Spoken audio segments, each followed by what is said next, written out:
What up, Internet? What's the difference between guilt and shame? Did you know there are four typical protective responses we have as humans when we experience shame? When you feel shame, are you aware of your typical response? My name's Daniel. I'm a licensed professional counselor and a hobby baker. And today, we're talking about shame and making cinnamon twist bread with the Tangzhong method to make it super soft. To answer the first question, shame is often described as more focused on the self. I can't believe I did that. Versus guilt that is focused on the behavior. I can't believe I did that. Shame is generally tied to feelings of worthlessness, not being good enough, or inadequacy. Shame is a more primitive response that often develops in the brain before guilt. In one study, shame feelings lit up areas of the brain closer to the brainstem and limbic system, while guilt activated parts of the brain in and near the prefrontal cortex. So it takes some development to be able to cognitively process experiences through a lens of guilt rather than just shame. So basically, when we're small children, we learn shame before we can learn to process experiences into guilt. Because of this, shame can easily emerge from these early relational experiences that stick with us. In fact, shame is said to follow a 90-10 principle, meaning the level of intensity of shame in the moment is 90% related to the level of intensity of a similar shame experience in childhood, while only 10% of the level of intensity is related to what is actually happening right now.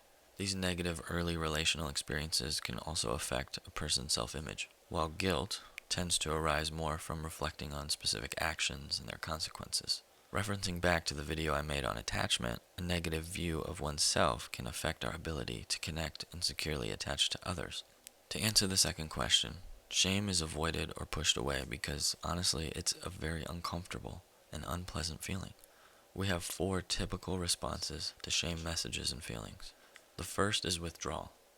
Withdrawal happens when you hide or isolate yourself from the shaming person or event. If shame says you are worthless or not good enough, the withdrawal response believes it and says you are unworthy of connection. A classic example from religious texts might include Adam and Eve in the Hebrew scriptures hiding away from God when they realized they were naked. The second response is attack other. This response is anger masking shame and focused on another person. It can look like lashing out at the shaming event or person, or blame shifting to another. An example from the same story could be Adam and Eve blaming each other and the serpent when they are confronted with their shame. The third response is attack self. This response is anger directed inwards towards the self. It can look like negative self-talk or beating yourself up. It's believed a prolonged shame response of attack self can sometimes lead to clinical depression. An example of this might be a really strong inner critic when you fail or make a mistake. And the last response is avoidance or denial. This response attempts to avoid or deny the feelings of shame by numbing or distracting with things such as drugs, alcohol, sex, or scrolling on your phone. There can be times the denial is so strong the person may literally block out what just happened and deny they said or did something. An example of this that might be helpful to parents could be a child denying they did something, even if we as parents caught them literally red-handed. It may actually be a nervous system shutdown shame response rather than an intentional lie.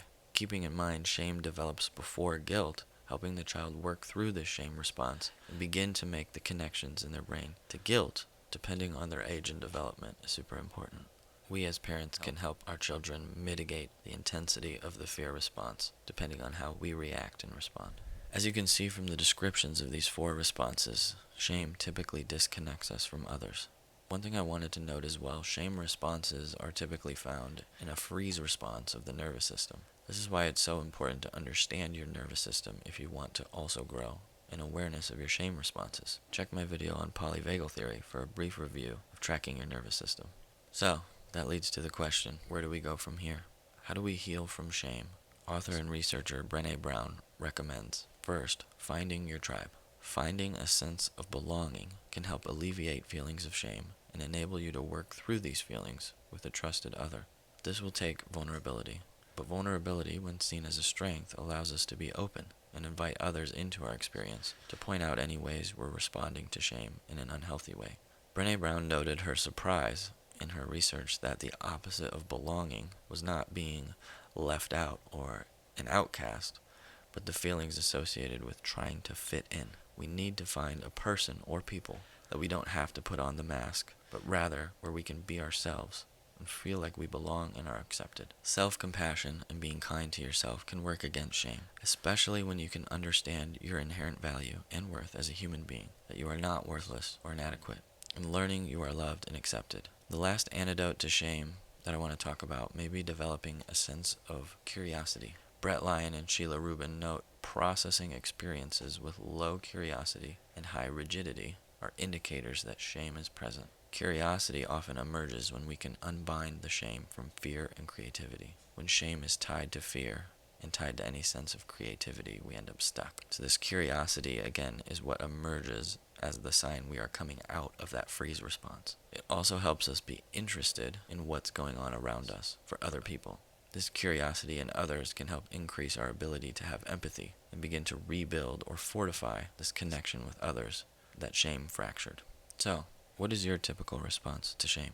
Who is your tribe of people that you have ever felt a sense of connection and belonging with? And how can you be more curious about your experiences and about the experiences of others? Thanks for watching. See you next time.